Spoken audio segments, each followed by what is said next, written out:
At first, the change was celebrated as the final victory over death. Medicine advanced, genes were edited, and suddenly every child was born with a guarantee, at least 1,000 years of life. Families cried with joy, convinced they had been freed from time's cruelty. But centuries reveal truths that days cannot. The first generation quickly realized that life had been stretched far beyond the scale of memory. Childhood lasted 50 years, adolescence nearly a century. Schools transformed into lifelong academies, where lessons in history turned into discussions with people who had actually lived it. A teacher could describe the fall of a nation not from books, but from personal recollection. Careers lost meaning. A job for 30 years felt like a passing hobby. People shifted professions dozens of times, becoming doctors, then sailors, then artists, then scientists, reinventing themselves every century.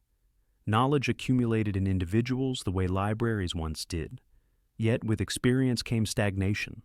Why rush when there were 900 years left to decide? Love also changed.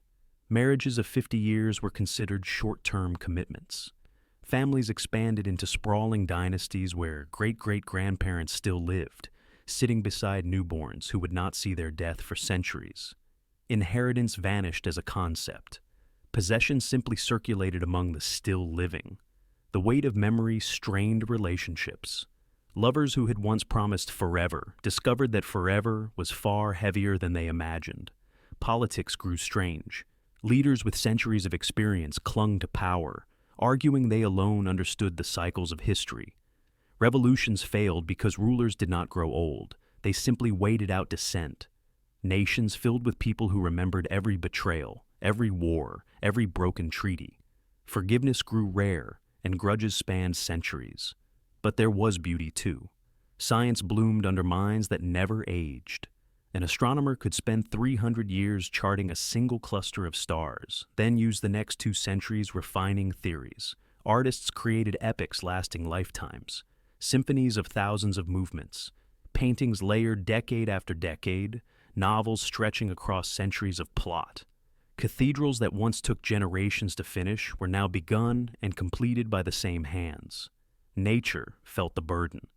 With humans refusing to die, population exploded. Cities rose in layers, skyscrapers stacked upon older skyscrapers, until streets were shadowed canyons between towers. Food production strained, wars over resources ignited, not between generations, but between groups of the same immortal peers.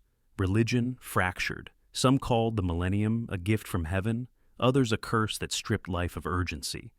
Pilgrims still traveled, but now their journeys lasted centuries. Faith had to answer a new question. What is the soul's purpose when the body refuses to end? As centuries passed, memory itself became fragile. Minds grew heavy with 10 lifetimes of experiences. Some retreated into vast digital archives, uploading memories to free their thoughts for new centuries. Others chose eras of forgetting, deliberately erasing decades to remain sane. Museums were staffed by people who were the exhibits, telling visitors about wars and inventions they had personally seen. And yet, even after hundreds of years, people still searched for meaning.